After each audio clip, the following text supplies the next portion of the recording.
Today, Thor number 8 came out, and this is the new Thor, the female Thor, and it was revealed that the new Thor's identity is Jane Foster. I think it confirms the theory I have about where they're going with this, what this means for the Marvel Cinematic Universe, and the Marvel Universe as a whole. What's happening is that the actors who are playing Iron Man, Thor, Captain America, they're all getting ready to leave the Marvel Cinematic Universe. Robert Downey Jr. is not doing any more Iron Man movies. He's also just going to do Captain America Civil War, Avengers Infinity War 1 and 2, and then he's done. Iron Man is a very popular character, so they have to replace him. And I believe Kevin Feige came out and said, Iron Man is like James Bond, you can have different people play him. So I think what they're doing, and then same thing. Chris Evans, I think, has a 6 movie contract. He's done 4 of the movies.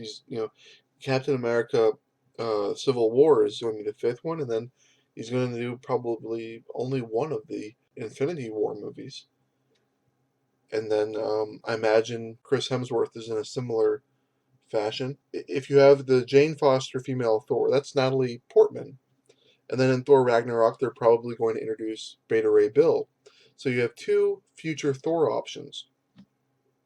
Either of those options can become Thor if Chris Hemsworth doesn't want to be Thor anymore, or he can't reach a good settlement with the studio in negotiations as to what his salary should, or his monetary compensation for making these movies should be.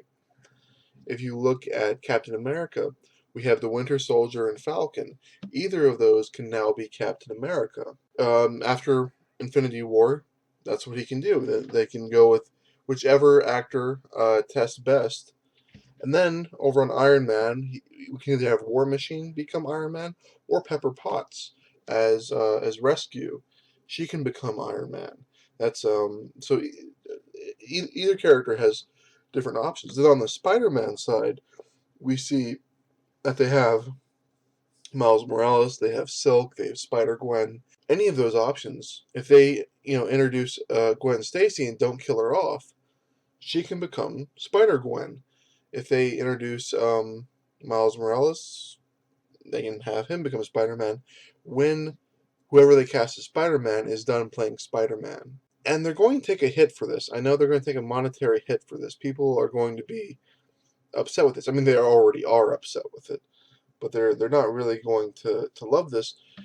And I'm not sure how many generations of this they're going to be able to do. I think this is what causes the end of the Marvel Cinematic Universe, is that the actors just don't want to work anymore, and the audiences are unsatisfied with their replacements. More specifically, I like the comics. This kind of worries me because it means the comics are really promotional pamphlets. They're not somewhere that you can tell your own story. You have to promote the movies.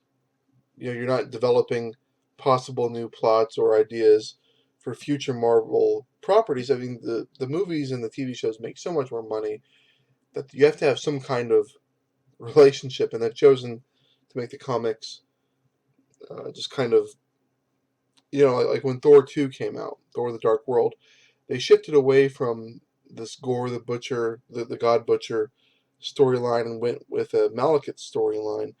And it was lackluster because I think that the Gore the God Butcher was an inspired story. It was something that really had a lot of thought behind it, a lot of interesting new ideas, and Malekith was kind of forced because they were trying to give something for readers coming into the comics from the movie.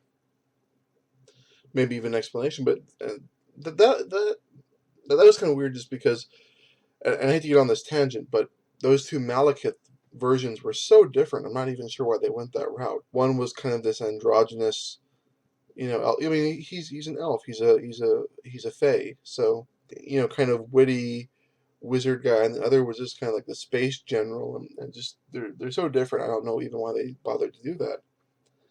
But what do you guys think about this? Are you excited about these alterations? How do you feel about Robert Downey Jr., Chris Evans, Chris Hemsworth no longer being in the Marvel Cinematic Universe? How do you feel about Gwyneth Paltrow being Iron Man? About any of their replacements, replacing them?